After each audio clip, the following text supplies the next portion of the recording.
নানা আয়োজনে উদযাপিত হচ্ছে মংলা বন্দর দিবস। বিস্তারিত জানাতে সেখান থেকে যুক্ত হচ্ছেন সহকর্মী এস সোহান। সোহান, কি ধরনের আয়োজন দেখতে পাচ্ছেন সেখানে, আমাদেরকে জানান। প্রতিষ্ঠা বার্ষিকী উপলক্ষে মোংলা বন্দর কর্তৃপক্ষ কিন্তু নানা আয়োজন করেছে।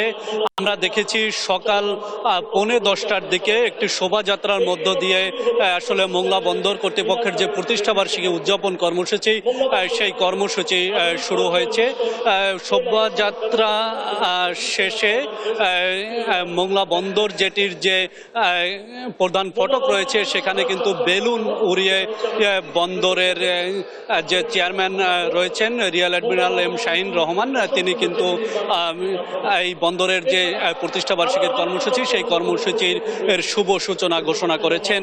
এই মুহূর্তে আমি রয়েছি মোংলা বন্দরের স্টাফিং অ্যান্ড আনস্টাফিং যে শেড রয়েছে সেই শেডে।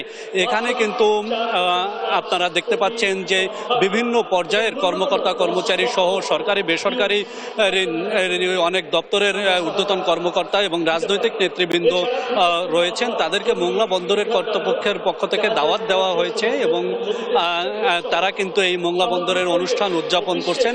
এই মুহূর্তে মোংলা বন্দরের যিনি চেয়ারম্যান রয়েছেন তিনি কিন্তু এখন অতিথিদের উদ্দেশ্যে বক্তব্য দিচ্ছেন। আমরা যদি আপনাদেরকে একদম সরাসরি সেখানে নিয়ে যেতে চাই, দেখেন মোংলা বন্দরের যিনি chairman rear admiral Shahin Rahman, তিনি বক্তব্য দিচ্ছেন একদম।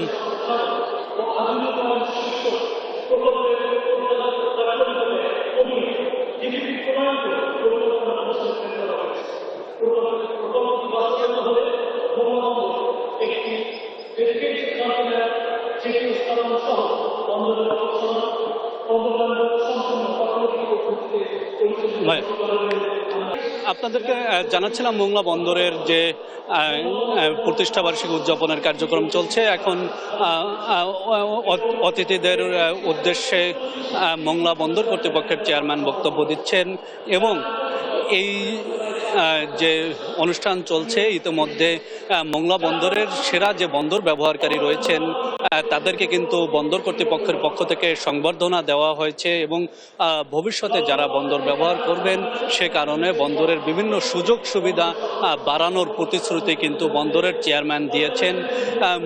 দুপুরে মধ্যাহ্ন ভোজের মধ্য দিয়ে এই বন্দরের কর্মসূচি শেষ হবে বলে আমাদেরকে জানিয়েছে বন্দর কর্তৃপক্ষ।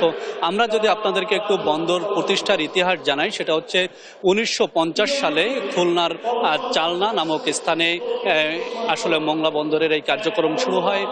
পরবর্তীতে ভৌগোলিক কারণে বাগেরহাটের মোংলায় আসলে এখন যেখানে মোংলা বন্দর অবস্থিত এখানে কিন্তু মোংলা বন্দরের স্থানান্তর করা হয় এবং মোংলা বন্দরের কার্যক্রম শুরু হয়। মূলত 1980 সালের দিকে মোংলা বন্দরের ব্যস্ততা বাড়তে থাকে।